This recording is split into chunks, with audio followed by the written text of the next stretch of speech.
اپنے خیال کے مطابق میرے جواب میں دیے، اپنے اسی بیان میں مرزا نے جو کہا 14 منٹ کے بعد سنیں، مجھ سے مخاطب ہو کر کہتا ہے، اور پھر کہتا ہے کہ تو نے اگر زیادہ سے زیادہ کہنا ہی تھا نا تو تو یہ کہہ لیتا، وہ مجھے مشورہ دے رہا ہے کہ جو صحابہ کے 3 گروہ بنے تھے نا، جو تیسرا نیوٹرل گروہ تھا نا، تو کہتا میں ان میں شامل ہوتا۔ واہ واہ، چنگی مات پہ دینا ہے منو، ہاں؟ اب وہ میں عمران خان صاحب والا جملہ بھی نہیں نیوٹرل کے اوپر بول سکتا یہاں پہ، ورنہ انہوں نے میرے اوپر فتوا لگا دینا ہے۔ چنگے تو مشورے پہ دینا ہے۔ اور احترام کی نمائش کرنے والے اور احترام کی ٹور مارنے والے، ان صاحب نے یہاں بھی گستاخی کی بدترین مثال چھوڑی ہے۔ جی ہاں، ایک اور مثال، وہ یہ جملہ کہہ کر، اب وہ میں عمران خان صاحب والا جملہ بھی نہیں نیوٹرل کے اوپر بول سکتا یہاں پہ، ورنہ انہوں نے میرے اوپر فتوا لگا دینا ہے۔ انا للہ و انا الیہ راجعون۔ بھائیو، اللہ کی رضا کی خاطر، اس رب کی خاطر جس نے قرآن مجید میں صحابہ کی عظمتوں پر، ان کے بلند درجات پر کئی آیات نازل فرمائیں، سوچیں اور خوب غور کریں۔ اے نادان نوجوانوں جو انجانے میں مرزے کے فریب کا شکار ہو چلے، اللہ کے لیے غور کرو، اپنی آخرت کی فکر کرو۔ پھر وہ کہتا ہے کہ جی میں نے پہلے کہا تھا یہ چھپا ہوا رافضی ہے، اب میں کہتا ہوں یہ کھلا رافضی ہے۔ واہ، اس پلانٹ ارتھ پہ کون سا رافضی ہے جو حضرت معاویہ رضی اللہ تعالیٰ عنہ کہتا ہو، حضرت مغیرہ ابن شعبہ رضی اللہ تعالیٰ عنہ کہتا ہو، حضرت عمر بن عاص رضی اللہ تعالیٰ عنہ کہتا ہو؟ ان تینوں کو تو کوئی رافضی تقیہ کر کے بھی رضی اللہ عنہ نہیں کہتا۔ تقیہ وہ کرتے ہیں خلفائے ثلاثہ کے اوپر، یہ سیدہ عائشہ کے اوپر سلام اللہ علیہا ورضی اللہ عنہم اجمعین وعلیہم السلام اجمعین۔ اور پھر کہتا ہے کہ تو نے اگر زیادہ سے زیادہ کہنا ہی تھا نا تو تو یہ کہہ لیتا، وہ مجھے مشورہ دے رہا ہے کہ جو صحابہ کے 3 گروہ بنے تھے نا، جو تیسرا نیوٹرل گروہ تھا نا، تو کہتا میں ان میں شامل ہوتا۔ واہ واہ، چنگی مات پہ دینا ہے منو، ہاں؟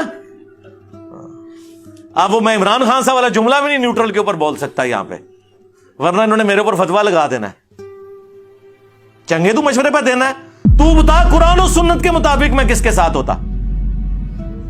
پھر وہ اینڈ پہ کہتا ہے کہ جی یہ ایران کے ٹکڑوں پہ پلنے والا جانور، وہی پرانے والے جملے، جو خود سعودیہ کے ٹکڑوں کے اوپر پل کے ان کی نوکریاں پوری کر رہے ہیں، وہ مجھے کہہ رہے ہیں جی ایران کے ٹکڑوں پہ پلنے والے۔ یہ سمجھتے ہیں کہ جس طرح ہم چندوں پہ چل رہے ہیں باقی بھی چندوں پہ چل رہے ہوں گے۔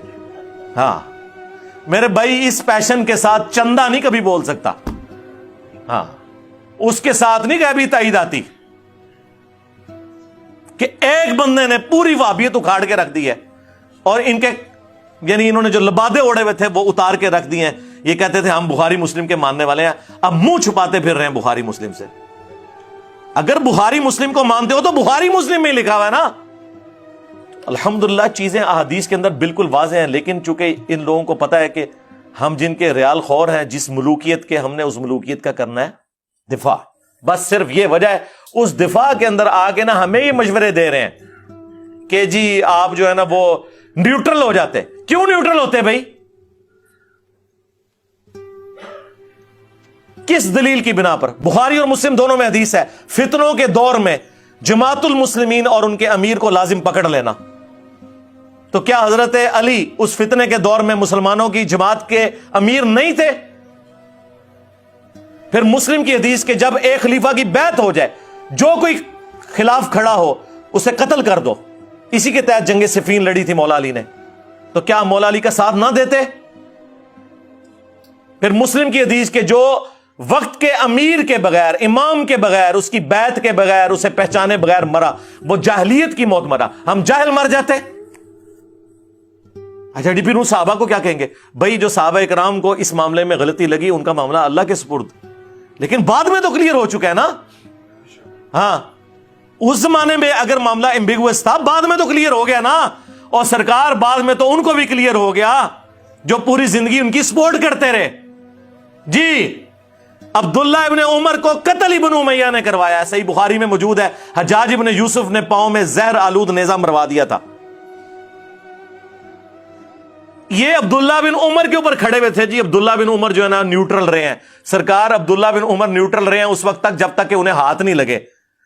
اٹھائیں المعجم الکبیر طبرانی، اسی ریفرنس سے مجموع الزوائد کے اندر حدیث موجود ہے، المستدرک للحاکم کے اندر موجود ہے کہ حضرت عبداللہ بن عمر اپنے آخری دنوں میں کہتے تھے مجھے پوری زندگی کسی نیک اعمال کے اعتبار سے کوئی غم نہیں کہ مجھ سے کبھی کوئی چھوٹا ہو سوائے ایک چیز کے کہ میں نے علی ابن ابی طالب کے ساتھ مل کر فیعت الباغیہ کے خلاف قتال کیوں نہیں کیا.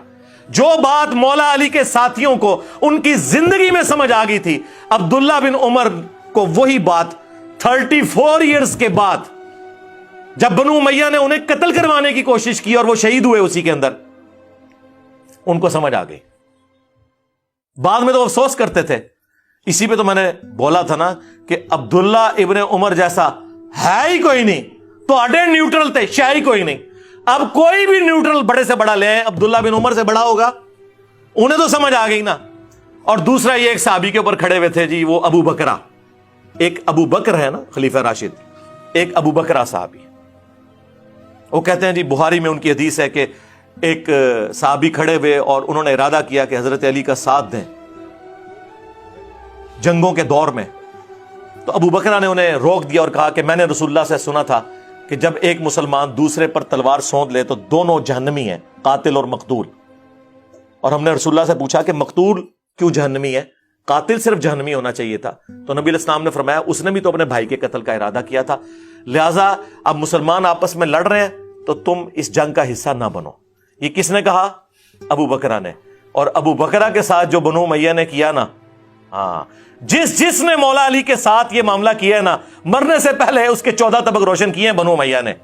وہ میں آپ کو بعد میں بتاتا ہوں کہ اس ابو بکرہ کے ساتھ انہوں نے کیا کیا, جو لوگوں کو روکتے تھے حضرت علی کا ساتھ دینے سے.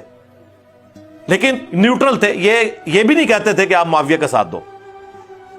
حضرت معاویہ کا ساتھ بھی وہ نہیں کہتے تھے رضی اللہ تعالی عنہما. ہم تو احترام سے ہی نام لیں گے ساروں کا. تو اس حدیث کے تحت وہ کہتے ہیں جی یہ جو بخاری کے حدیث, او بھائی یہ حدیث اس صورت میں ہے جب کوئی شخص ذاتی دشمنی کی بنیاد پہ ایک دوسرے کو قتل کرے, لسانیت کی بنیاد کے اوپر. جب اللہ کا حکم آ جائے, جو قرآن میں حکم ہے, اطیعوا اللہ و اطیعوا الرسول و اولی الامر منکم, اطاعت کرو اللہ کی, اس کے رسول کی اور اپنے حکمران کی. اور سورۃ الحجرات میں حکم آ جائے کہ جب مسلمانوں کا گروہ باغی ہو جائے تو اس کے خلاف قتال کرو یہاں تک کہ توبہ پر آمادہ ہو جائے. تو قرآن میں جب لکھا ہے کہ ایک مسلمان نے دوسرے مسلمان کے خلاف تلوار اٹھانی ہے رٹ آف دی گورنمنٹ کو قائم کرنے کے لیے, تو ابو بکرہ نے یہ رزلٹ کیسے نکال لیا؟ بھئی حضرت علی رٹ آف دی گورنمنٹ کو قائم کر رہے تھے, اور پھر حضرت علی سے بڑھ کر کسی کو قرآن اور حدیث کا فہم تھا کہ آپ ابو بکرہ کے پیچھے جا کے چھپیں. اب سنیں پھر اس ابو بکرہ کے ساتھ کیا ہوا رضی اللہ تعالیٰ عنہ. ان کا بیٹا بتاتا ہے, مسند احمد میں حدیث ہے, اور اس حدیث کا کچھ حصہ ابو داؤد اور ترمذی کے اندر بھی موجود ہے. اس میں بس اتنا ہی ہے کہ ابو بکرہ رضی اللہ تعالیٰ عنہ کہتے ہیں کہ, لیکن اس حدیث کا جو شان ارشاد ہے وہ بعد میں آئے گا مسند احمد میں. پہلے میں یہ حدیث میں نے اپنے پمفلٹ میں بھی ڈالی ہوئی ہے, اتنا حصہ کہ ابو بکرہ کہتے ہیں کہ نبی علیہ السلام لوگوں سے پوچھا کرتے تھے, اگر کسی کو خواب آیا ہو تو نبی علیہ السلام اس کی تعبیر ارشاد فرماتے تھے. تو ایک شخص نے آ کے عرض کیا, یا رسول اللہ میں نے خواب میں دیکھا کہ آسمان سے ایک ترازو نازل ہوئی ہے اور آپ کو اور ابو بکر کو تولا گیا اور آپ وزنی ہو گئے اس کے اوپر. پھر اس کے بعد ابو بکر اور عمر کو تولا گیا تو ابو بکر وزنی ہو گئے. پھر اس کے بعد عمر اور عثمان کو تولا گیا تو عمر وزنی ہو گئے, اور پھر وہ ترازو اوپر آسمان کی طرف اٹھا لی گئی.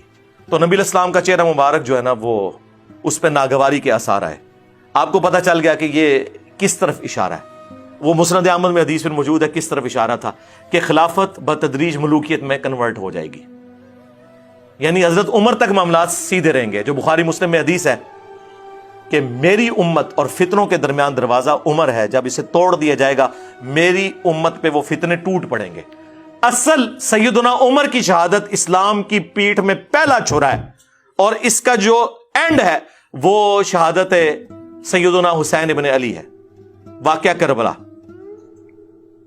جی صلح حسن ہوئی ہے, اور سرکار صلح حسن اس وقت تک تھی جب تک کہ حسن کے بھائی کو آپ نے قتل نہیں کیا تھا. آج حسن ابن علی قبر سے نکل آئے, انہیں پتا چلے کہ اس صلح کا یہ انجام کیا کہ تم نے میرے بھائی کو اور میرے پورے خاندان کو قتل کر دیا. صلح حسن تو منسوخ ہو چکی, اس کی تو کسی شرط پہ حضرت حسن کی زندگی میں عمل نہیں ہوا, الٹا حضرت حسن کو زہر دے کے مار دیا. اور پھر کربلا کے بعد یہ کہنا صلح حسن کو گال کرنے والی کرو یارا. جس طرح صلح حدیبیہ ٹوٹ گئی تھی اس طرح یہ بھی ٹوٹ گئی. آج کی ڈیٹ میں آپ کیا بات کر رہے ہیں؟ اچھا اس حدیث کی طرف واپس آ جائیں. اس حدیث کے کچھ